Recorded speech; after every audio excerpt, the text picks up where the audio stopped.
కోనసీమలో జనసేన జెండా ఎగరడం ఖాయం అని జనసేన పార్టీలో ధీమా వ్యక్తమవుతోంది. మరోవైపు వైనాట్ 175 అంటూ జగన్ ముందుకు వెళ్తున్నారు. ప్రస్తుతం కోనసీమలో ఉన్న పరిస్థితి ఏంటి తెలుసుకునే ప్రయత్నం చేద్దాం. మనతో ఉమ్మడివరం జనసేన పార్టీ ఇన్ఛార్జ్ పితాని బాలకృష్ణ ఉన్నారు. ఆయన అడిగి మరిన్ని రోజులు తెలుసుకునే ప్రయత్నం చేద్దాం. సరే ఏంటి సార్, వైనాట్ 175 అంటూ ముందుకు వెళ్తున్నారు, మీరేమో మాదే అని ధీమా వ్యక్తం చేస్తారు, ఏంటి పరిస్థితి? అంటే జగన్మోహన్ రెడ్డి గారు ఆయన ఏంటంటే మైండ్గా మాడుతున్నాడు అన్నమాట జనాల్లో. ఆ 175 కాదు అంటే 5 తీసేసి కనీసం 17 కూడా వచ్చే పరిస్థితి ఈవేళ జగన్మోహన్ రెడ్డికి లేదు. అంటే ఒక అభద్రతాభావంలోకి వెళ్ళిపోయి మతి భ్రమించి మాట్లాడుతున్న మాటలు తప్ప గతంలోనంత గాలిలోనే అతను 151 వచ్చినాయి. అది పెద్ద గొప్పగా మేము అందరం ఇది ఇచ్చాము. ఇప్పుడు మొత్తం అతను పూర్తి స్థాయిలో అస్తవ్యస్తం అయిపోయిన ఈ ప్రభుత్వం ప్రతి ఒక్కళ్ళు కూడా రోడ్డు మీద లబోదీబొమ్మలు ఏడితే అన్ని వ్యవస్థలను కుంటుపరిచిన ఈ రాష్ట్ర ప్రభుత్వం జగన్మోహన్ రెడ్డి 175కి అభద్రతాభావంలోకి వెళ్ళిపోయి అతను మతి భ్రమించిన మాట్లాడితే తప్ప అందులో మాత్రం ఎంత మాత్రం నిజం లేదు. కోనసీమలో ఒక్క సీటు కూడా రాదు. ఈ 19 నియోజకవర్గాల్లో ఉమ్మడి తూర్పుగోదావరి జిల్లాలో ఒక్క సీటు కూడా అతనికి రాదు. ఖచ్చితంగా మా అధ్యక్షుడు పవన్ కళ్యాణ్ గారు ఈ 34 అసెంబ్లీలు అంటే తూర్పు పశ్చిమ గోదావరి జిల్లాలో క్లీన్ స్వీప్ అవ్వాలని ఏదైతే అన్నారో మా అధ్యక్షులు పవన్ కళ్యాణ్ గారు ఖచ్చితంగా అది మీరు రాదు అంటున్నారు. జగన్ చూసే 151 సీట్లు ఇచ్చినప్పుడు జగన్ ప్రవేశపెట్టిన సంక్షేమ పథకాలతో మిగతా సీట్లు రికవరీ కావా? ఖచ్చితంగా 175 అన్నారు. ఆ సీట్లో జగన్మోహన్ రెడ్డి కూర్చున్న సీట్లో ఒక మహిళ కూర్చున్నా కూడా అతను చేసిన పనులు చేస్తుంది. ఎందుకంటే అప్పు తెచ్చి జనాలకు పంచడం అది పెద్ద గొప్పతనం కాదు. అప్పు తెచ్చి ఆ పని మీరైనా చేస్తారు, నేనైనా చేస్తాను, పక్కన ఉన్న మామూలు ఒక చిన్న సామాన్య కార్యకర్త కూడా చేస్తారు. అప్పు తెచ్చి నలుగురు పంచడం పెద్ద గొప్పతనం కాదు. అభివృద్ధి చేయాలి, మరి ఇండస్ట్రీస్ తీసుకురావాలి, పరిశ్రమలు తీసుకురావాలి, సంపద సృష్టించి అతను అందరికీ పంచితే అది సంక్షేమం ఉంటారు తప్ప రోడ్లు మొత్తం అన్ని వ్యవస్థలని కుంటుపరిచేసి ఈవేళ నేను పంచుతున్నాను చెప్పడం సంక్షేమం చేసినట్టు అతను డబ్బా కొట్టుకోవడం తప్ప అంతకు మించి ఏం లేదు. అందులో దళారీ వ్యవస్థ లేకుండా బటన్ నొక్కి 2,75,000 కోట్లు ప్రజల సంక్షేమం కోసం ఖర్చు పెట్టారన్నారు. దాన్ని ఎలాంటి అదే అంటున్నాను, బటన్లు నొక్కుతున్నాడు. ఈ మధ్యకాలంలో బట్టలు కూడా సరిగ్గా పనిచేయట్లేదు. ఆ బట్టలు నొక్కిన 15 రోజులు 20 రోజులు కూడా పట్టడం లేదు. నేను ఒక పెన్షనర్ని, వాస్తవానికి నేను పోలీస్ డిపార్ట్మెంట్ నుంచి వచ్చాను, ఒక పెన్షనర్ని. ప్రతి నెల 1వ తారీఖు వచ్చే పెన్షను ఇవాళ 20వ తారీఖు అయిపోతుంది, ఒకసారి 15వ తారీఖు అయిపోతుంది. ఏ సంక్షేమం చేసినా అప్పు చేసాడు తప్ప ఎక్కడా కూడా మరి సంపద సృష్టించి ఎక్కడ అభివృద్ధి సంక్షేమ పథకాలు చేయలేదు. అతను ప్రతిదీ కూడా అస్తవ్యస్తం చేశాడు. ఇప్పుడు ఇవాళ ప్రతిదీ ఒకటే ఏమంటే ఇవాళ మద్యపానం ఉంది. మద్యపానం డిజిటలైజ్ ఎందుకు చేయలేదు? క్యాష్ డిజిటలైజ్ చేయలేదు. అతను ఏంటంటే అంతా కూడా బ్లాక్ మనీ ఎంత కూడా దోచేస్తా ఉన్నాడు. ఇసుక ఒకటి, మద్యం ఒకటి. పూర్తి స్థాయిలో ఇవాళ రాష్ట్ర ప్రభుత్వానికి వచ్చే ఇన్కము అదే ఎక్కువ వచ్చేది. దాన్ని పూర్తి స్థాయిలో అతను గుప్పిట్లో పెట్టుకుని మరి బ్లాక్ మనీగా అతను మొత్తం అంతా కూడా ఈ ఎలక్షన్లో ఏదో డబ్బు ఖర్చు పెట్టి గెలవాలని అతను ఆశ ఏదైతే ఉందో ఖచ్చితంగా నెరవేరదు. ఇవాళ ఈ పొత్తు కూడా ఈ రాష్ట్ర ప్రజల కోసం పెట్టుకున్న పొత్తే తప్ప చంద్రబాబు నాయుడు గారికి, పవన్ కళ్యాణ్ గారికి వాళ్ళకి సొంత ప్రయోజనాల కోసం కాదు, ఈ రాష్ట్ర భవిష్యత్తు కోసం, యువత భవిష్యత్తు కోసం తీసుకున్న నిర్ణయం. ఖచ్చితంగా అతను 175 ఉన్నాడు. కనీసం 5 తీసేసి 70 కూడా 17 అంటే 17 కూడా అతనికి రావని ఖచ్చితంగా చెప్తున్నాం. రేపు కాకపోతే అతను ఏంటంటే మతి భ్రమించిపోయి అంటే పొత్తుల గురించి కూడా చాలా స్పష్టంగా చెప్తున్నారు. సింహం సింగిల్గా వస్తుంది. ఈరోజు ఆ ఉమ్మడి పార్టీ రెండింటికి కూడా ఏ స్థానానికి ఏ అభ్యర్థి ఖరారు చెప్పలేని పరిస్థితులు ఉన్నారన్నారు. దానిలో చెప్తారు. సింహం సింగిల్గా రావడం లేదు, అది అడవిలోకి పారిపోద్ది తొందరలోనే. సింహం ఏం కాదు, అది నక్క అన్నమాట. నక్క అంటే తోడేళ్ళు లాంటిది. జగన్మోహన్ రెడ్డి తోడేళ్ళు అంటాడు. ఎందుకంటే ప్రజలకి పాదయాత్ర చేసి దొంగ ముద్దులు పెట్టి మభ్యపెట్టి గెలిచాడు. గెలిచి వ్యాపారం చేస్తున్నాడు, ప్రజల మీద వ్యాపారం చేస్తూ ఉన్నాడు. ఖచ్చితంగా రేపు రాబోయే రోజుల్లో అతనికి దెబ్బలు తగులుతాయి. ప్రతి ఒక్కళ్ళు కూడా తరిమి కొడతారు. ఈ రాష్ట్రం ఎంతైతే దోసుకున్నాడో అంతనే కూడా ఈ రాష్ట్ర ప్రభుత్వ ఖజానాకి ఇటు జనసేన తెలుగుదేశం ప్రభుత్వం వచ్చాక ఖచ్చితంగా ప్రతి ఎమ్మెల్యే, ప్రతి మంత్రి, ప్రతి ముఖ్యమంత్రి, ఇవాళ ముఖ్యమంత్రి లక్షల కోట్లు దోసుకున్నాడు. ప్రతిదీ కూడా ప్రజలకి చూపించేలా దోసుకున్న సొమ్ముని ప్రజలకు చూపించి ప్రభుత్వానికి, ట్రెజరీకి అంటే ఖజానాకి జమ చేయించే బాధ్యత జనసేన తెలుగుదేశం తీసుకుంటారు. సంక్షేమం చేయలేదన్నారు. వాళ్ళు మాత్రం అమ్మఒడి కావచ్చు, ఆసరా కావచ్చు, నెలకి ఇవ్వడం, సంవత్సరానికి 15 రూపాయలు ఇవ్వడం వల్ల వివిధ వ్యాపారాలు చేసుకుంటూ రోజువారీ వడ్డీలు కట్టుకోవడం పరిస్థితులు ఉన్నప్పుడు ఇది వాళ్ళకి ఉపయోగపడుతుంది కదా, వాళ్ళ నిత్య ఆదాయం పెరిగింది కదా అన్నారు వాళ్ళు. అదే అంటున్నానండి, కరెక్టే. అమ్మఒడి వేశారు, అమ్మఒడి 2 పిల్లలకి వేస్తానన్నాడు. ఇవాళ ఒక పిల్లడికి వేస్తున్నాడు. మిగిలిన పిల్లలు ఏం చేయాలి? మరి వాళ్ళు ఏమో భిక్షాటం చేసి చదివించుకోవాలా? ఒక పిల్లడికి ముందు మేము తిరిగాం. ఈ మోసగాడు చేతుల్లో మోసపోయే ముందు నేను వైఎస్ఆర్ పార్టీలో ఉన్నప్పుడు ఈ మోసగాడు చంద్రశేఖర్ రెడ్డి మాటలిని నాకు టికెట్ ఇవ్వడం మోసం చేసి అక్కడ పొన్నాడు సతీష్కి ఇచ్చాడు. అప్పుడు మేము ఇంటింటికి తిరిగినప్పుడు ఇద్దరికి ఎంతమంది పిల్లలు అంతమందికి అమ్మఒడి వస్తుంది అని చెప్పేవాళ్ళం. మరి ఈ మిగిలిన పిల్లవాడు ఏమైపోతాడు? మరి ఎంతమంది ఉంటే అంతమందికి ఇవ్వాలి కదా. అంతా దొంగ అండి. మీరు ఎన్ని అడిగినా ఎన్ని చెప్పినా అతను చేసే అన్నీ కూడా దుర్మార్గాలు. ఇవాళ చూడండి, మరి అంగన్వాడీ టీచర్స్ కానివ్వండి, అలాగే కాంట్రాక్ట్ ఉద్యోగులు కానివ్వండి, మున్సిపాలిటీకి సంబంధించిన వాళ్ళు కానివ్వండి, ఎంప్లాయీస్ కానివ్వండి, ఏ ఒక్కటే కూడా అతను ఏంటంటే ఒక కమర్షియల్, అతను బిజినెస్ మ్యాన్. ఆ బిజినెస్ చేస్తున్నాడు అంతే. అంతకుమించి రాజకీయాల్లో ప్రజల సంక్షేమం కోసం కానీ ప్రజల కోసం కానీ ఏ రకంగానే కూడా లేదు. ఇప్పుడు ఎందుకంటే మరి జాబ్ క్యాలెండర్ అన్నాడు, జనవరిలో జాబ్ క్యాలెండర్ ఎక్కడ వేసాడు? ఇన్ని 2 లక్షల జాబులు వేస్తాను, 2 లక్షల జాబులు తీసుకుని బొత్స గారు ప్రకటించారు, త్వరలోనే మెగా డిఎస్సీ వేస్తామని చెప్పారు.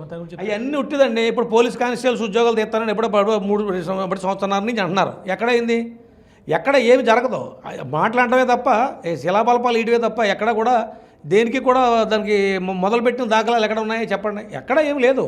ఊరినే అంటే ఇప్పుడు ఎలా ఏడు మాకు జిల్లా పేర్లు ఇచ్చేసాము, అలాగే అంబేద్కర్ గారి విగ్రహం, పెద్ద విగ్రహం పెట్టాము అంటే ఎస్సీ సోదరులకి కడుపు నిండదు కదా. మేము కూడా బీసీలుగా అంబేద్కర్ గారిని నేను అభిమానించే మనిషిగా నేను చెప్తున్నాను. ఇలా ఆయన వల్ల ఇలా మాకు అన్ని రాజ్యాధికారం కానివ్వండి, ఇవాళ అతిథి కూడా మాకు దక్కిన మరి ఫలాలే. కానీ సేమ్ టైం ఇప్పుడు ఎస్సీ సప్లై నిధులు తీశాడు, అలాగే బీసీ సప్లై నిధులు లేవు. ఎవరికి ఏమి లేవు కదా. ఒక బీసీ పిల్లవాడు ఎవడన్నా చదువుకున్న కూడా ఏదైనా చిన్న స్మాల్ స్కేల్ ఇండస్ట్రీ పెట్టుకోవాలంటే ఎక్కడి నుంచో చెప్పండి. ఈ ఎంగిలి మెతుకుల కోసం చూసుకోవడమే తప్ప వాడు స్వేచ్ఛగా బతకాలి, ఈ వ్యాపారం చేసుకుని బతుకుదాం, ఈ లోన్ పెట్టుకుందాం, ఎస్సీ సప్లై నిధుల్లో బోల్డ్ చేయి ఇంతకుముందు ఎవరికైనా ఏమి లేదు కదా. ఉందా చెప్పండి నాకు? ఎవరికి ఏమి లేదు. ఎంత అస్తవ్యస్తం. కార్పొరేషన్లో 56 కార్పొరేషన్ పెట్టాడు బీసీ సామాజిక వర్గంలో. బీసీలు అందరిని ఎడగొట్టి ఏ కులాన్ని కాకులను ఎడగొట్టి మా కమ్యూనిటీలో నలుగురిని కూడా 4 భాగాలు ఎడగించాడు. అందరికీ చైర్మన్లు ఇచ్చాడు. ఎవరికైనా ఒకడికి కుర్చీ ఉందా? ఎవరికైనా ఒక ఆ సామాజిక వర్గంలో మా సామాజిక వర్గంలో ఎవరికైనా మరి మాకేమైనా బీసీ కార్పొరేషన్ లోన్లు ఉన్నాయా? ఎవరికి ఏమి లేదు. అంటే దొంగ మాటలన్నీ. ఈ కార్పొరేషన్ చైర్మన్ అందరికీ కూడా లక్షలాది రూపాయలు కేటాయించి, కోట్లాది రూపాయలు కేటాయించాం.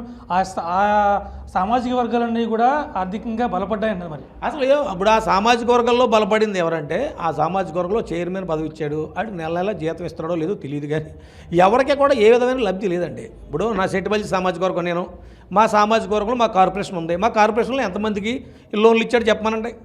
ఎంతమంది లోన్లు ఇచ్చారు చెప్పండి. ఓపెన్ డిబేట్గా నేను వస్తాను, నేను ఒక కాగితం పట్టుకుని వస్తాను, అసలు రమ్మనంటే ఎంతమందికి ఇచ్చారు? బీసీలకి ఎంతమందికి ఇచ్చారు?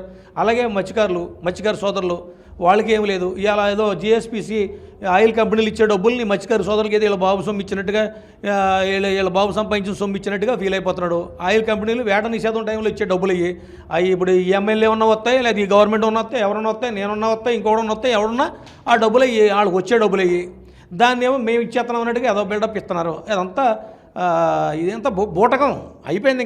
ఇంకెంత 70 రోజులు సినిమా. కార్పొరేషన్ సంబంధించి అలా చెప్పుకుందాం. అంగన్వాడీలకు సంబంధించి ఎన్నికలకు ముందు తెలంగాణ కంటే ఒక 1000 రూపాయల జీతం అదనంగా ఇచ్చేలా చేస్తానని చెప్పిన జగన్ అన్న ఈ రోజు మాట తప్పాడని చెప్పి అంగన్వాడీలు చెప్తుంటే బొత్స గారు మాత్రం వాళ్ళు సానుకూలంగా స్పందించట్లేదని చెప్పి ఆయన అంటున్నారు. ఎలా చెప్తారు? అసలు వీళ్ళు ఏదన్నప్పుడు మేము అయింది, మాకు ఆర్థిక పరిస్థితి బాగోలేదు, ఇక మీకు 4000 పెంచుతున్నాం, 3000 పెంచుతున్నాం అన్ని దాఖలాలు ఏమి లేవు కదా. ఇప్పుడు వాళ్ళందరూ కూడా ఇప్పటికీ ఈరోజు కూడా స్టిల్ అంగన్వాడీ వర్కర్స్ అంతా చేస్తున్నారు. అలాగే కాంట్రాక్టు కార్మికులు కూడా చేస్తూనే ఉన్నారు. ఎవరికీ జీతాలు పెంచలేదు, వాళ్ళ కోరిక ఒక్కటి కూడా తీర్చలేదు. మీరు అన్నమాట వాస్తవమే. తెలంగాణ ప్రభుత్వం కంటే ఎక్కువ జీతం మనకి ఇస్తామన్నారు. వాళ్ళు పెంచారు కానీ ఇతను ఎక్కడా కూడా రూపాయి పెంచిన దాఖలాలు లేవు. మొత్తం అంతా పెంచిన 1000 రూపాయలు 1200 ఎంతో పెంచారంటున్నారు. అంతే తప్ప ఎవరికి కూడా ఏ విధంగానూ కూడా లేదు. ఒక సామాన్య కూలీ ఈవేళ 800 తెచ్చుకుంటున్నాడు. 800 ఇంటూ 30 లెక్కేసుకోండి, 24,000. కనీసం ఆ 25,000 రూపాయల జీతం అయినా చేయమని లబోదిబ్బమని వాళ్ళు ఎలాపడే దగ్గరగా నెల సుమారు నుంచి వాళ్ళు అడిగింది. కనీస జీతం 15,000 డిమాండ్ చేస్తున్నారు. అది కూడా లేదు కదా. కనీసం 15,000 కూడా లేదు కదా. మామూలు కూలీ 500 రూపాయలు వేసుకున్నా 15,000 వస్తుంది కదా. అసలు మొత్తం అంతా వ్యవస్థ అంతా అస్తవ్యస్తం అయిపోయిందండి. అతను చెప్పుకోవడానికి తప్ప ఏమి లేదు. ఏంటంటే అతను ఎన్ని జిమ్మిక్కులు చేసేసి ఏదో ఓట్లు సంపాదించాలని ఇప్పుడు పూర్తిగా వైఎస్ఆర్ పార్టీకి ఉన్న ఓటు బ్యాంకుగా ఉన్న మరి ఎస్సీ బీసీలు కూడా పూర్తి స్థాయిలో ఇలా జగన్మోహన్ రెడ్డిని తరిమి కొట్టేలా పరిస్థితులు రాబోయే చూస్తే జిమ్ముకులు అంటున్నారు. వైసీపీ నేతలు మాత్రం మా వ్యూహం మాకు ఉంది, అందు గురించే సీట్లలో మార్పులు, కొంతమంది తొలగింపు, ఇవన్నీ కూడా 175 గెలుచుకునేందుకు మా నాయకుడు చేస్తున్న వ్యూహం అంటున్నారు. సోదరా ఓ మాట చెప్తానండి. ఇది తాగేసిన కప్పు, ఇంకో చోట పడేసాను. ఇది తాగేసిన కప్పు కాకుండా టీ ఉన్న కప్పు అవుతుందా చెప్పండి? చెత్త అంటారు కదా. ఇక్కడ పనిచేయని ఎమ్మెల్యే ఇంకో చోట అతనికి ఎమ్మెల్యేగా అతనికి నేను అక్కడికి ట్రాన్స్ఫర్ చేశాను, అక్కడికి ఇచ్చాను. ఉద్యోగాలు ఏంటి ఏమన్నాను? ఇక్కడ పనిచేయనోడు అంత సత్తా ఉన్నవాడు అయితే, అంత బాగా పనిచేసిన ఎమ్మెల్యే అయితే ఇక్కడే పోటీ చేసి ఇక్కడే గెలవాలి. అది గొప్ప మొగొడతాను. అంతే తప్ప ఇక్కడనేమో అక్కడికి అక్కడ ఇక్కడికి ఇక్కడ అంటే ఇతను ఏంటంటే ఈ పాత చీరలో కొత్త సీసాలో పాత సారాని అలాగా ఇతను ఏంటంటే ఇక్కడ చెత్తనట్టుకెళ్ళి అక్కడ ఎత్తే చెత్తే అవుతుంది తప్ప అదేం బంగారం అవదు. ఇతను ఎన్ని జిమ్మిక్కులు చేసినా కూడా ఎట్టి పరిస్థితుల్లోని ఒక్క సీట్ అంటే ఈ తూర్పుగోదావరి జిల్లా పశ్చిమ గోదావరి జిల్లాలో ఒక్క సీటు కూడా వస్తుందని అయితే నేను నమ్మట్లేదు ఖచ్చితంగా. ఎమ్మెల్యే అభ్యర్థులని మార్పులు అంటే అనుకోవచ్చు, కానీ ఎంపీలను ఎమ్మెల్యేగా పోటీ చేయించారంటే అది ఏ రకంగా మనం చెప్తున్నాను కదా, అభద్రతాభావంలో గెలిపోయాడు ఇతను. అభద్రతాభావంలో గెలిపోయాడు. సెల్లుబోని వేణు ఇక్కడ రామచంద్రపురం తీసుకెళ్ళి కాకినాడ రాజమండ్రి రోడ్లు ఇచ్చాడు. ఆడికి పిచ్చోడైపోయి అతను తిరుగుతున్నాడు. ఎందుకంటే ఎవడెత్తాడు ఇక్కడి నుంచి తీసుకెళ్ళి అక్కడ ఓటేస్తే ఎవడెత్తాడు? ఇక్కడ ఒక మంత్రిగా ఇతను అభివృద్ధి చేసి ఉంటే ఇక్కడే పోటీ చేసి ఇక్కడే గెలిపించుకోవాలి. అది అతను సత్తా ఉంటేనే. అంతే తప్ప ఇక్కడ పనికిరాడు ఇంకో రాజమండ్రి రోడ్లో ఎలా పనికొస్తాడు? పనికిరాడు కదా. ఖచ్చితంగా అతను ఏంటంటే ఏదో మిస్ప్రైజ్ చేసి జనాల్లో కొన్ని దొంగ ఓట్లు జాయిన్ చేసి చేయలేని ప్రయత్నం చాలా చేస్తూ ఉన్నాడు. కానీ ప్రజలందరూ కూడా ఒక ఉప్పెనలాగా ఖచ్చితంగా రేపు రాబోయే రోజుల్లో మార్పు కోరుకుంటున్నారు. అభివృద్ధి ఖచ్చితంగా ప్రజలు కోరుకుంటున్నారు. ఖచ్చితంగా పూర్తి స్థాయిలో మేము అందరం కూడా మంచి మెజార్టీలతో గెలుస్తామండి. సామాజిక సమీకరణాలు కావచ్చు, సర్వేలు కావచ్చు, దీని ద్వారా జనసేన నుంచి 3వ అభ్యర్థిగా మిమ్మల్ని మళ్ళీ పంపిస్తున్నారనేది ఒక వార్త గుప్పమంటుంది. దాంట్లో దాన్ని ఎలా తీసుకుంటారు? తప్పకుండా. ఎందుకంటే కళ్యాణ్ గారు ఆయన నిర్ణయమే మాకు శిరోధార్యం. ఎందుకంటే 2000 ఒక శెట్టిబల్లి సామాజిక వర్గంలో పుట్టిన నాకు 2019లో నన్ను జాయిన్ చేసుకుని కళ్యాణ్ బాబు గారు మొట్టమొదట నాకు మెడలో కండువ వేసిన రోజుని నన్ను ఈడు చేసిన మోసానికి జగన్మోహన్ రెడ్డి చంద్రశేఖర్ రెడ్డికి సీట్ ఇవ్వటం కోసం నా సీటుని నన్ను ఉద్యోగం నుంచి తీసుకొచ్చి నన్ను మోసం చేశాడు. ఆ రోజున మోసం చేసి నీదే అన్న టికెట్ అని 2 నెలలు 3 నెలల ముందు కూడా నాకే టికెట్ అని చెప్పి లాస్ట్లో చంద్రశేఖర్ రెడ్డి అప్పుడు దాకా సీటు వద్దన్నవాడు నాకు సీటు కావాలంటంతో నన్ను మోసం చేశాడు. మోసం చేసిన రోజుని ఆ రోజుని పవన్ కళ్యాణ్ గారు నన్ను హక్కును చేర్చుకొని నన్ను కండువ వేసిన రోజు నేను అభ్యర్థిగా అంటే మిమ్మల్ని మొట్టమొదటిసారిగా జనసేన పార్టీ నుంచి మొదటి అభ్యర్థిగా పీతాని బాలకృష్ణ ప్రకటించారు.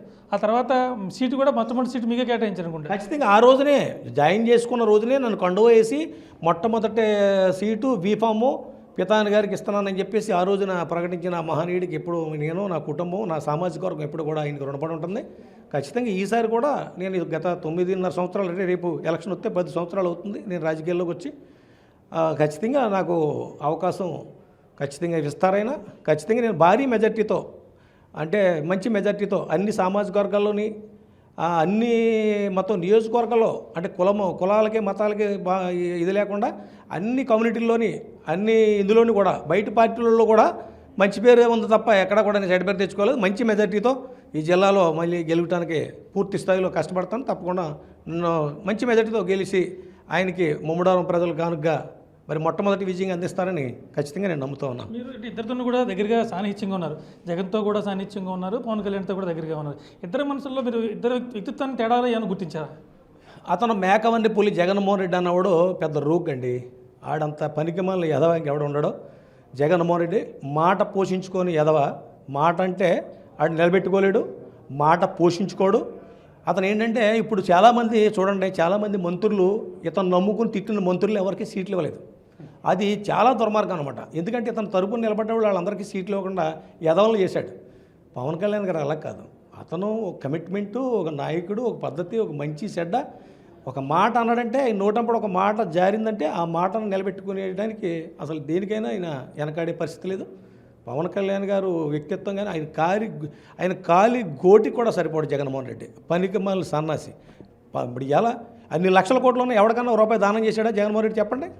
ఇవాళ కష్టపడి ఒక చిన్న కానిస్టేబుల్ కొడుకునని ఆయన చెప్పుకుంటూ ఇవాళ కష్టపడి సినిమాలు తీసుకున్న డబ్బులు ఇవాళ రైతులకు కానివ్వండి, రైతులకి ₹1,00,000 చెప్పిన చెప్పడానికి కానివ్వండి, ప్రతి విషయంలోనే కూడా నేనున్నాను. కష్టం ఉన్నవాడికి ప్రతి ఒక్కడికి కూడా ఆయన ₹10 ఆయన కష్టార్జితం ఖర్చు పెట్టిన మహానాయకుడు ఎవరు ఉన్నట్టే అది పవన్ కళ్యాణ్ గారికి. ఏ రాజకీయ పార్టీలో ఎవరో కూడా చేయని గొప్ప కార్యక్రమాన్ని మరి పవన్ కళ్యాణ్ గారు చేశారు.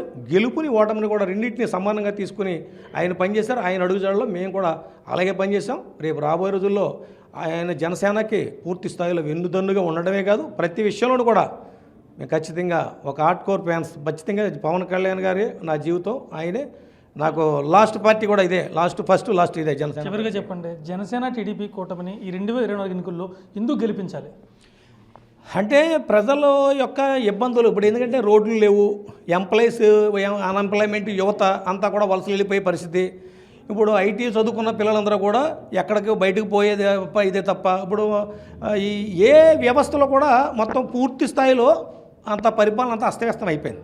ఇప్పుడు దీన్ని బాగు చేయాలంటే ఖచ్చితంగా 10 సంవత్సరాలు కష్టపడితే కానీ, అందుకని మా కళ్యాణ్ బాబు గారు అన్నారు, పవన్ కళ్యాణ్ గారు అనేది ఏంటంటే 10 సంవత్సరాలు తెలుగుదేశం మేము కలిసి వెళ్తామని ఎందుకు అన్నారంటే, దీన్ని విడిపోకుండా ఈ బంధాన్ని ఇలా ఉంచుకుంటూ ఈ రాష్ట్ర భవిష్యత్తు, యువత భవిష్యత్తుని రాష్ట్రాన్ని కాపాడుకోవాలి అనే ఉద్దేశంతో మాత్రమే. ఇప్పుడు ఒక రాజధానికే తికన్నా లేదు, 3 రాజధానులు ఎక్కడ అవుతాయండి? ఎంత దొంగ మాటలు, దొంగ వ్యవహారాలు జగన్మోహన్ రెడ్డి. ఇవన్నీ కూడా ఖచ్చితంగా ప్రజల సంక్షేమం కోసం, ప్రజలు మరి రాష్ట్ర భవిష్యత్తు కోసం మాత్రం ఖచ్చితంగా ప్రజలందరూ కూడా మరి జనసేన తెలుగుదేశం ప్రభుత్వాన్ని కోరుకుంటున్నాయి. ఇది మొత్తం మీద చూసుకుంటే ప్రజా సంక్షేమం కోసం రాష్ట్రాన్ని అభివృద్ధి చేయాలన్నా, లేకపోతే ప్రజా సంక్షేమం గుర్తించాలన్నా, ఈ అరాచక పాలన గద్దె దించాలంటే ఖచ్చితంగా జనసేన టీడీపీ ఉమ్మడి కూటమిని గెలిపించాలని చెప్పి పితాని బాలకృష్ణ తన అభిప్రాయం వ్యక్తం చేశారు. కెమెరామెన్ రవిశంకర్తో రాజేష్, బిగ్ టీవీ, ముమ్మిడివరం.